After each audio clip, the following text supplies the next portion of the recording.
네, 여러분 안녕하십니까. 7월 17일 금요일 아침 매일 성경 묵상 함께 나누겠습니다. 오늘은 어제에 이어서 이사야 1장 뒷부분인데요. 21절에서 31절 끝절까지를 살펴보겠습니다. 제가 앞부분을 읽습니다. 신실하던 성읍이 어찌하여 창기가 되었는고, 정의가 거기에 충만하였고 공의가 그 가운데 거하였더니 이제는 살인자들 뿐이로다.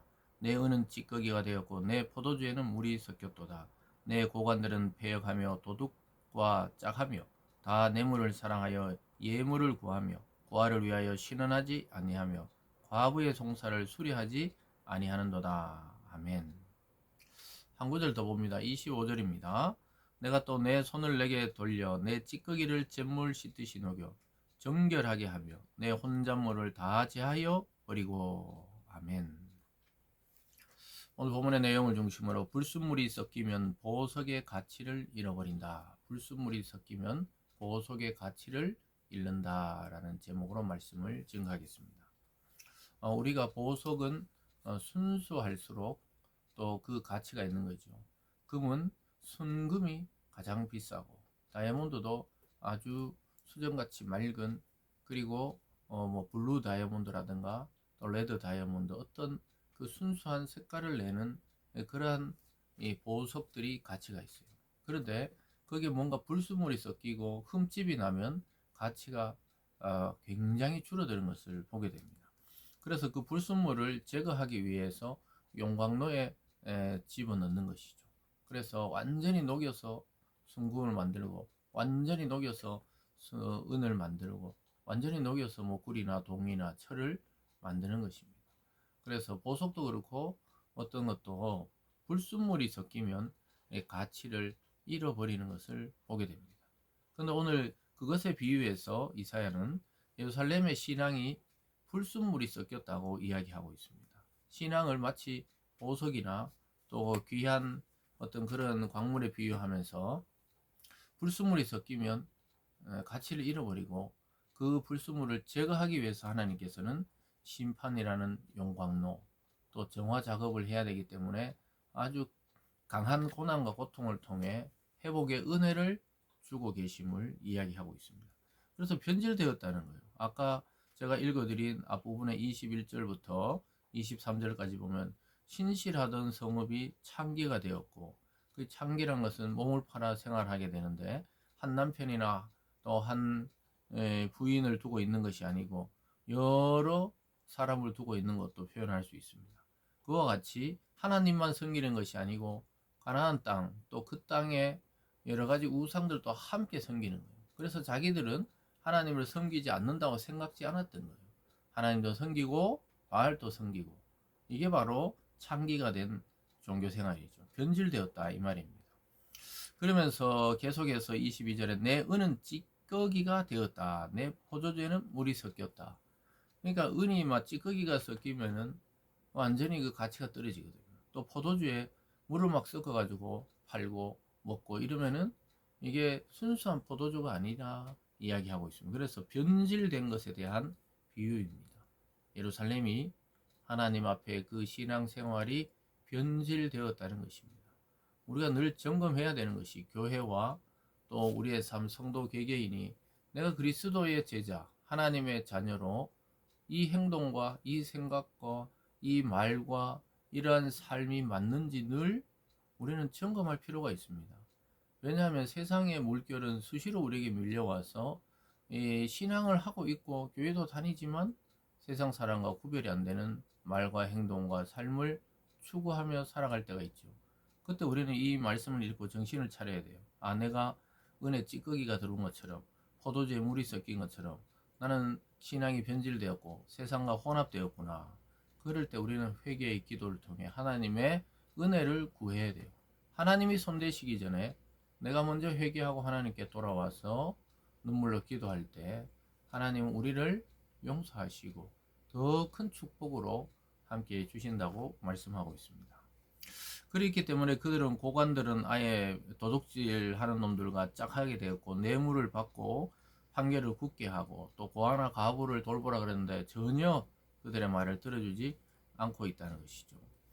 그래서 24절에 그러므로 주 만군의 여호와 이스라엘의 전능자가 말씀하시되 슬프다 내가 장차 내 대적에게 보응하여 내 마음을 편하게 하겠고 내 원수에게 보복하리라. 심판하시겠다. 하나님의 원수가 되어 있다고 말씀하고 있습니다. 지금 신앙생활 하고 있다고 생각하는 거예요. 유대인들은 여전히 성전에서 예배를 드리고 제물을 많은 수양들을 갖다 바치고 그러면서 삶은 완전히 전혀 하나님을 인정하지 않는 그런 교만한 삶을 살고 있는 것이죠. 그래서 우리가 수백 번 교회 다녀도 내 삶이 전혀 바뀌지 않고 내가 추구하는 방향이 세상이라면은 아직 그리스도인이 된 것이 아닙니다. 그래서 우리가 이 굉장히 하나님의 이 말씀은 무서운 거예요. 평생 교회 다녀도 구원에서 떨어져 나갈 수도 있다는 무서운 말씀입니다. 내가 보복하겠다 이렇게 말합니다. 그래서 우리는 아까 읽어드린 25절에 찌꺼기를 제물로 씻어야 되고 혼자물을 다 제거해서 순수한 포도주, 순수한 은을 만들듯이 우리의 신앙을 순수하게 만들어야 된다는 것이죠. 그러면은 회복이 됩니다. 이게 중요해요. 하나님의 약속의 백성은 어떠한 지경에 빠져 있든지 하나님의 그 경고와 또 회개를 통해서 회복될 수 있다는 거예요. 가능성을 늘 가지고 있는 겁니다. 오늘 이 아침에도 말씀을 듣고 우리는 또 바른 길로 갈 수가 있는 가능성, 회복의 그 탄력성을 가지고 있는 거예요. 그런데 믿지 않는 자들은 이런 것이 없기 때문에 점점 세월이 가면서 인격이 수양되는 것이 아니고 더 고약해지고 더 독해지고 더 변질되면서 멸망으로 가는 겁니다. 그래서 이것이 무서운 거예요. 그러나 그리스도인들은 우리가 아무리 육체적인 나이가 먹고 세월이 흘러도 어린아이 같은 마음으로 하나님 앞에 서 있을 수 있기 때문에 다시 순수한 신앙을 회복할 수 있는 것입니다. 26절에 보면요. 내가 내 재판관들을 처음과 같이 내 모사들을 본래와 같이 회복할 것이라. 그러한 후에야 내가 의의 성읍이라 신실한 고리라 불리리라 하셨나니. 회복에 대한 약속, 앞에 징계, 하나님 심판, 그 이후에 회복하겠다. 그래서 불순물이 섞이면은 용광로에 잡아 넣어서 불순물을 제거해야 다시 가치 있는 보석으로 변화되는 것입니다. 그래서 때로는 우리를 하나님이 고난의 터널에 넣을 때가 있어요. 사업이 안 되고 몸에 질병이 생기기도 하고 갑작스러운 사고가 생기고 아니면은 알 수 없는 그 마음의 고난들 또 해결되지 않는 문제 그래서 끊임없이 그 문제를 생각해야만 되는 그런 고통 속에 넣어 버릴 때가 있습니다. 그때 우리가 생각해야 되는 것이 이 지점이죠. 하나님께서 반드시 회복하게 해주신다는 거예요. 그래서 이 하나님의 가능성을 믿어야 됩니다. 자기 자신의 가능성을 믿기 때문에 우리는 실패하는 거예요. 인간에게서 가능성을 발견할 수가 없다는 전제하에 하나님 안에서 가능성을 발견할 때 우리는 아주 위대한 인생을 살게 되는 것입니다. 그래서 마지막에는 결국은 이 오늘 이사야와 또 그 사람들은 구원에 대한 열망을 드러내고 있습니다. 27절에 시온은 정의로 구속함을 받고 그 돌아온 자들은 공의로 구속함을 받으리라. 정의와 공의가 회복되는 나라가 되었다고 이야기합니다. 그러나 패역한 자와 죄인은 함께 패망하고 여호와를 버린 자도 멸망할 것이라. 그래서 회개하고 돌이키고 앞에서 본 대로 회개하고 회복되는 자도 있지만 끝까지 패역한 자, 페류나처럼 하나님을 반역하는 자와 죄인은 결국은 멸망하게 된다고 말씀하고 있습니다. 사랑하는 여러분, 우리가 입술로 또 습관으로 하나님을 알면 안 됩니다. 하나님은 지금도 살아계시는 인격이시고 우리의 옆에 계시며 우리의 기도를 들으시며 우리의 일거수일투족과 마음 깊은 곳의 동기까지 파악하고 계시기 때문에 하나님을 속일 수는 없습니다. 그래서 하나님 안에서 우리는 패역한 자와 죄인이 되면 안 되는 것입니다. 그래서 세상이 바라보는 그런 윤리적 기준이 아니고 내가 하나님을 사랑하는 것이죠. 우리가 하나님의 율법과 말씀을 100%다 지킬 수가 없어요. 그래서 그 다 지킬 수 없기 때문에 우리는 오히려 믿고 사랑하고 순종하려고 할 때 하나님은 어마어마하게 기뻐하시고 세상 모든 복을 다 그에게 주시려고 합니다. 계속해서 쭉 내려가 보면요. 마지막 30절과 31절입니다. 너희는 잎사귀 마른 상수리나무 같을 것이요 물 없는 동산 같으리라. 강한 자는 사모라기 같고 그의 행위는 불티 같아서 함께 탈 것이니 끌 사람이 없으리라. 결국 악한 자들은 이 멸망당한다는 거예요. 그 삼오라기, 우리가 실오라기가 불에 타듯이 그냥 흔적도 없이 사라질 자들이라고 이야기합니다. 그래서 회개하고 돌아온 자는 구속받고 구원받고 또 패역한 자는 멸망하고 전혀 세상에 흔적도 없던 자같이 사라지게 된다고 말씀하고 있습니다. 사랑하는 여러분, 불순물을 제거해야 됩니다.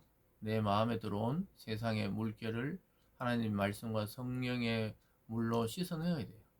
씻어내서 깨끗하고 정결한 마음으로 우리는 주님을 맞을 준비를 해야 되는 것입니다. 그래서 신앙 안에서 징계는 사랑입니다.